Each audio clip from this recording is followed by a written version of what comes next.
You learn something every day if you pay attention. I'm Michelle Yu of Team Flash Out, Korea. Kung isa ka sa mga bagong distributors na nalilito pa pagdating sa mga points, dapat mo itong mapanood. Sa video na to, ituturo natin kung ano ang point system ng products at kung paano mag-transfer ng points. Ang point system ng products natin ay nahahati sa tatlo, ang repeat binary points, commissional points, at positional points. Ang mga points na to ang basehan para magkaroon ka ng commission sa reorders, magkaroon ka ng match sales bonus, at sa pag-akyat ng position.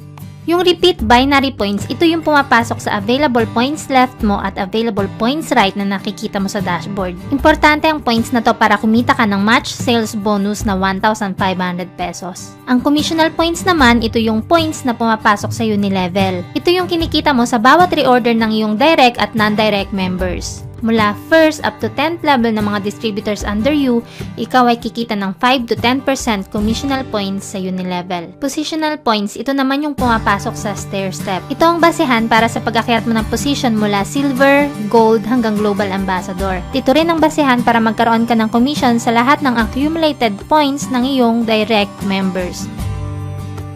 Okay, gawin nating example ang 1 box ng C24/7. Ang 1 box ng C24/7 ay mayroong 10 repeat binary points, 225 commissional points, at 0.2 positional points. Kung ang isang direct member ko magre-reorder ng 1 box ng C24/7, ako ay kikita ng 10 points para sa repeat binary at magkakaroon din ako ng 10% commissional points dahil siya ay direct member ko. Ang 10% ng 225 points ay 22.5, kaya ako ay kumita ng 22 pesos and 50 cents. At nagkaroon din ako ng commission sa stair step. Pero ipagpalagay natin na ang non-direct member ko ang nag-reorder ng 1 box C24/7.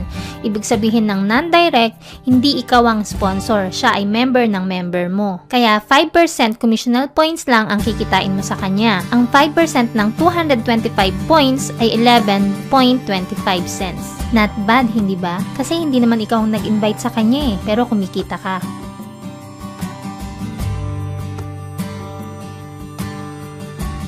Ngayon, ituturo ko sa iyo kung paano mag-transfer ng points. Dati, kapag nagre-reorder tayo ng mga products, mayroong binibigay sa atin na code printed sa isang papel at tayo na mismo ang nag-encode sa webpage. Pero wala na ito ngayon dahil nga sa upgraded na ang system natin, ang lahat ng codes ay pumapasok na sa e-store. Kaya ang una mong dapat gawin ay mag-login sa webpage mo, then click e-store. Dito mo makikita yung lahat ng nire-order mong products, pati yung quantity kung ilan yung nire-order mo. Katulad halimbawa dito sa My Choco, kung gusto mong ipasok ang lahat ng 5 codes, position mo na lang kung left or right, kung saan mo man siya gustong pumasok ang points, then click mo na lang ang send. Pero kung halimbawang ayaw mo naman ipasok lahat, for example, isa lang, delete mo lang ang quantity, then type mo lang 1. Then just click send. Kung ikaw ay multiple accounts at gusto mo ring lagyan ng points yung iba mo pang heads, ang gagawin mo lang, type mo lang dito yung ID number ng head kung saan mo man gustong ipasok yung points. At automatic, makakount na agad sa head na yun kung saan mo man ipinasok yung points. Ganyan din ang pwede mong gawin kung ikaw ay magpapasok ng points sa iyong mga downlines.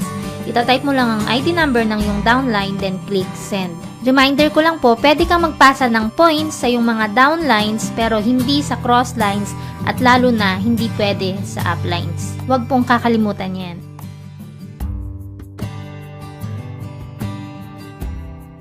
Pagkatapos mo sa e-store, click mo ngayon ang reorder. Dito mo makikita sa reorder ang lahat ng products na pumasok sa iyo ang points. Kapag nakita mo na yung list dito sa reorder, ibig sabihin, counted na sa iyo yung points at wala ka ng ibang dapat gawin.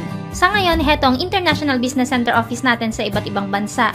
Kung nandiyan kayo sa mga bansang yan, pwede na kayo mag-direct reorder sa office dyan at hindi nyo na kailangan magpa-ship ng product mula sa Pilipinas. Para naman po sa mga distributors natin local, pwede na kayong mag-direct sa mga offices natin from Luzon, Visayas, Mindanao. Hanapin nyo lang yung complete address at contact number sa www.allianceinmotion.com at click nyo lang ang local BCO.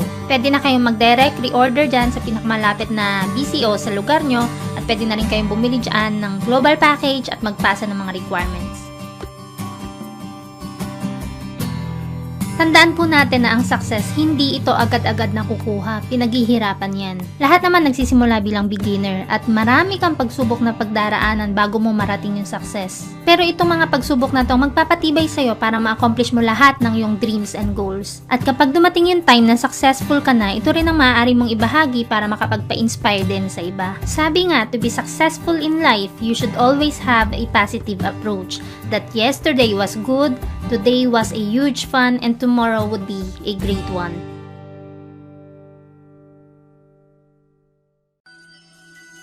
Alam kong marami ka na namang natutunan sa video na to, and thank you for watching. Kung gusto nyo ako makachat, just follow me on Facebook. I'm Michelle Yu of Team Flash Out Korea. Annyeong!